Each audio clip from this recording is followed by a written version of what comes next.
Jésus guérissait les malades. Pourquoi Jésus a guéri les malades si leurs conditions étaient déficientes? Jésus ne guérissait pas ceux qu'il guérissait parce qu'il considérait leurs conditions comme défectueux. Il a guéri ceux qu'il a guéris car il a vu que la demande de guérison de ces âmes faisait partie de leur processus. Il a reconnu et compris le but de ces âmes. Par exemple, l'aveugle qui lui courait après. Jésus approche de Jéricho, un aveugle est assis au bord du chemin et il est en train de mendier. Il entend une foule qui passe et il demande aux gens « Qu'est-ce que c'est ?» Les gens lui répondent « C'est Jésus de Nazareth qui passe. » Une pensée. Alors il se mit à crier « Jésus, fils de David, aie pitié de moi. » Son action. Les gens qui marchent devant lui font des reproches. Ils lui disent « Tais-toi ». Mais l'aveugle crie encore plus fort sa parole. « Fils de David, aie pitié de moi. » Jésus s'arrête et il donne cet ordre aux gens. « Emmenez-le auprès de moi. » Quand l'aveugle est auprès de lui, Jésus lui demande « Qu'est-ce que tu veux? Qu'est-ce que je peux faire pour toi ?» L'aveugle lui dit « Seigneur, fais que je voie comme avant. » Son espérance. Jésus lui répond « Vois, ta foi t'a sauvé. » Ou l'histoire de la femme avec la perte de sang. Il y a là une femme qui est malade. Elle perd du sang depuis 12 ans. Elle s'approche de Jésus par derrière, son espoir, et elle touche le bord de son vêtement. Son action de foi. En effet, elle se dit sa parole, en elle-même, sa pensée. Si seulement je touche son vêtement, je serai guéri. Action de foi. Jésus se retourne, il la voit et lui dit « Reprends courage, force. Ta foi t'a sauvé. » Et au même moment, ici et maintenant, la femme est guérie. Ils ont activé leurs pensées, leur action, leurs paroles de foi, d'espérance certaine. Jésus ne l'a pas touchée, cette femme.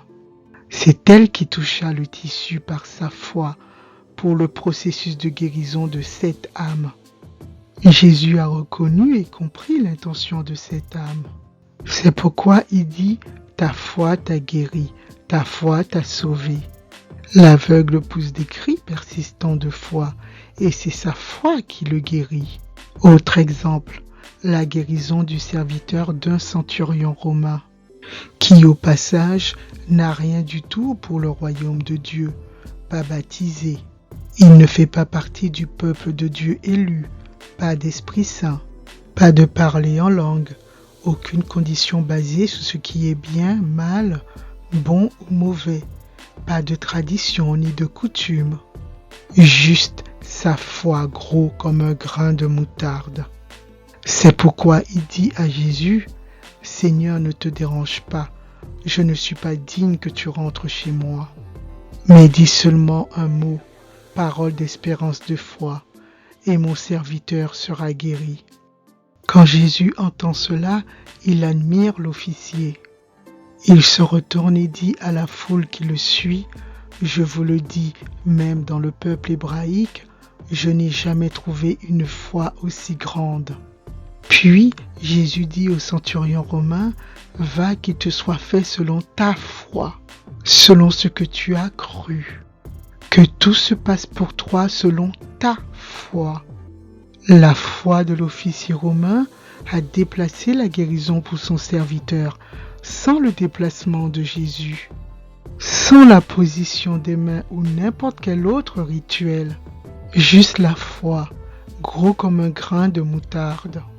La foi n'existe pas sans les actes de foi. Quelqu'un dira peut-être, tu as la foi, moi j'ai les actes de foi.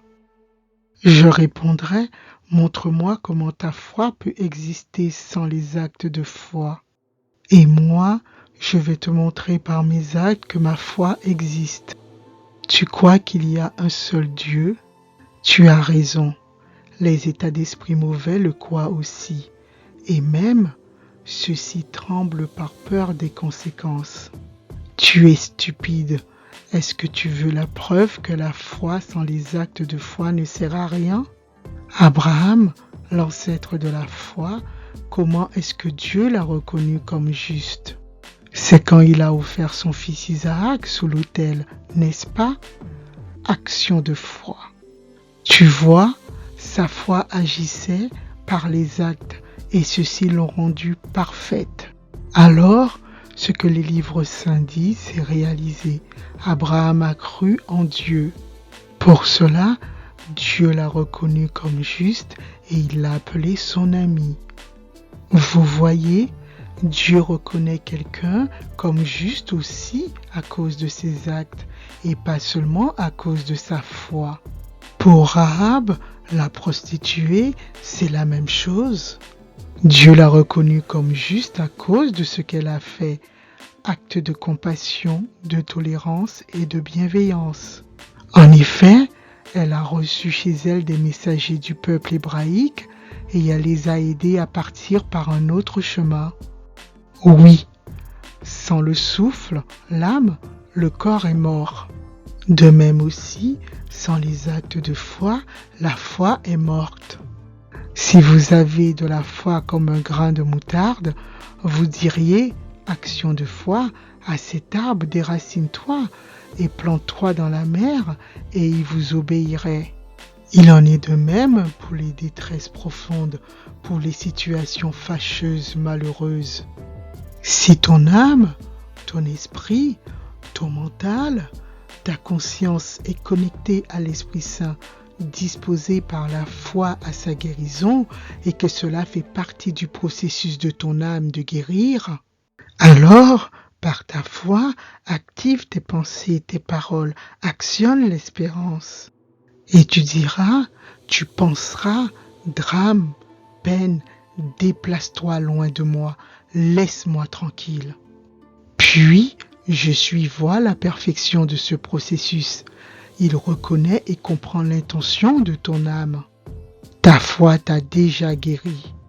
Si Jésus avait cru que toutes les maladies psychiques et physiques représentaient une tâche, n'aurait-il pas tout simplement guéri tout le monde en même temps sur la planète? Doutes-tu de ses capacités? Bien sûr que non. Jésus était capable de le faire. Mais le cerveau veut savoir à tout prix. Pourquoi est-ce qu'il n'a rien fait? Pourquoi le Christ choisirait-il de laisser certains souffrir et de soigner d'autres? En outre, pourquoi Dieu autorise-t-il la souffrance?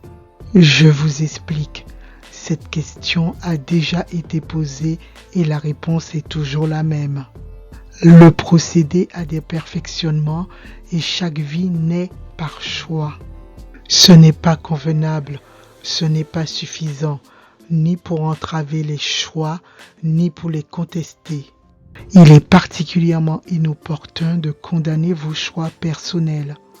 Ce qu'il faut, c'est l'observer. Il convient de la respecter. Ensuite, de faire tout ce qui est possible pour aider l'âme à faire un choix plus élevé. Le but de l'âme est d'être constamment dans l'élévation, afin de s'accomplir en tant qu'être humain, de se réaliser en tant qu'homme. L'être humain, dans son ensemble, est tourné vers l'être incréé. En ce moment, où es-tu orienté? Envers l'être non créé ou l'être divin? L'être humain devient anthropos. En grec ancien, ce qui veut dire être humain, fils de l'homme. Être entré en forme, art de guérir les hommes, ou thérianthrope, mythologie fantastique. Dieu, ou une créature mi-humain, mi-animaux, c'est surtout celui qui se transforme en une nouvelle créature. Si quelqu'un ou quiconque est en Christ, croit en lui, est uni à lui, cette personne qui est cet être, fils d'homme, qui est soma, qui est masculin, féminin, animal, végétal, il est déjà une nouvelle créature. Il est créé à nouveau. Les choses anciennes sont vieilles, vieillies, sont passées, ils ont disparu. Ils sont finis, toutes ces choses anciennes, fâcheuses et malheureuses. Le monde ancien de la connaissance du bien, du mal, du bon, du mauvais, et les questions sur la vie et la mort sont passées. Une réalité nouvelle est déjà là. Toutes choses sont devenues nouvelles. Un être humain nouveau anthropos est déjà là. Là, les choses nouvelles sont devenues des choses nouvelles. Ce qui est nouveau est là, dans la psyché, dans l'âme. Il assume ainsi, en toute liberté, toutes les potentialités inscrites dans les gènes et les ouvertures de son humanité. Le Fils de Dieu, je suis sa parole, créé à son image, à sa ressemblance. Ce Fils de Dieu nu, dans le nous, l'âme élevée dans le pneuma, le Saint-Esprit, afin d'atteindre l'archer, l'origine, le silence, le Père, le Créateur. Celui qui a des oreilles pour entendre, entend pour comprendre de ton cœur. Aujourd'hui, si vous entendez la voix de Dieu dans la guérison, ne fermez pas votre cœur.